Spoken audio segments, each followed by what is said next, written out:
Welcome back everyone. In this video, I want to show you how to add a poll to your TikTok video.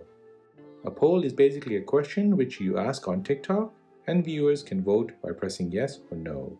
To do this, open up your TikTok app,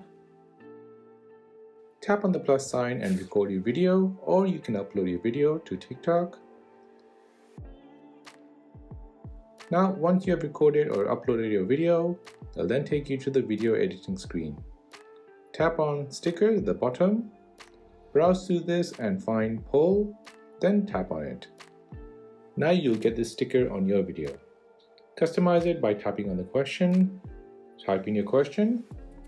Next, you can customize the answer, yes or no, or maybe 1 or 2, or whatever options you want to show.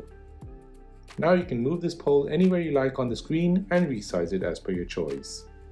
Your audience will now be able to see the video, then reply to your poll by tapping on it. And that is how to add a poll to your TikTok video. If you have made it to the end of this video, then please hit the like button, and most importantly, please consider subscribing to this channel for more videos like this. If you have any other questions, then please do let me know in the comment section down below. Thanks for watching and see you in the next one.